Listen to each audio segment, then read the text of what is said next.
When I was a student, we were not concerned about the future of the planet.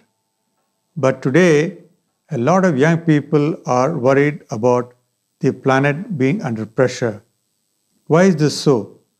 This is so because during the last 150 years, the population of the Earth has gone up almost 6 times, from 1.2 billion to 7.2 billion.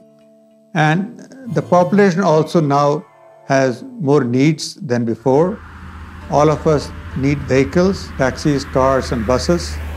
And these need fuel like oil or gas.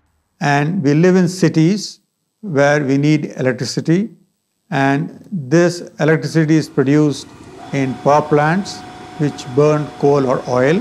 And these power plants release a large amount of gases and particles in the atmosphere.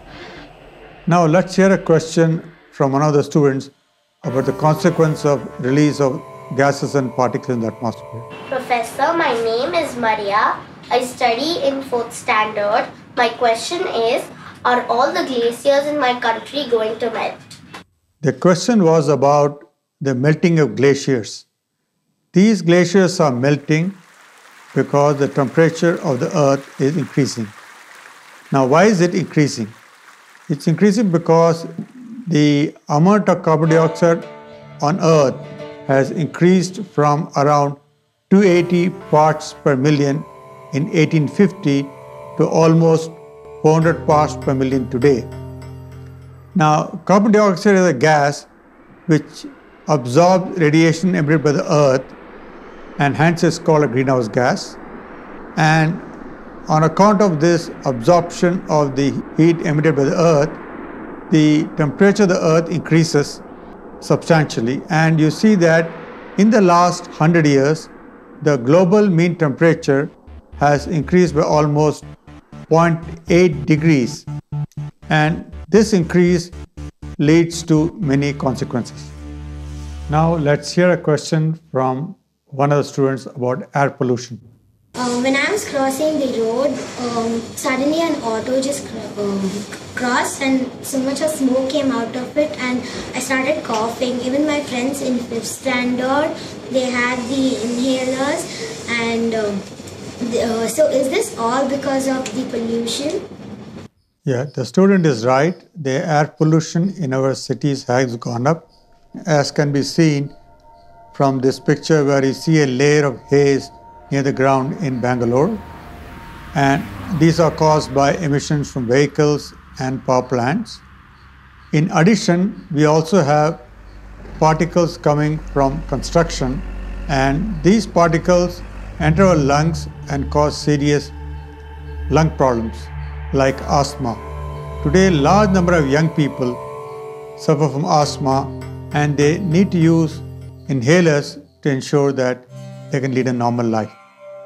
Now let's hear a question about rainfall from a student. Professor, one day when I was coming back from school, it was raining heavily and I got stuck in a traffic jam.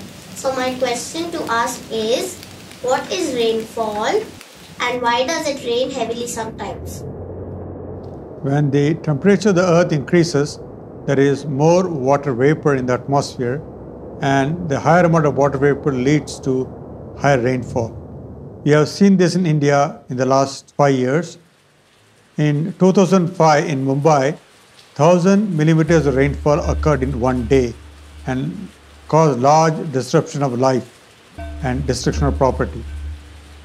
This year, that is June 2013, there was a very heavy rainfall event near Kedarnath, and this led to destruction of road and floods in the river.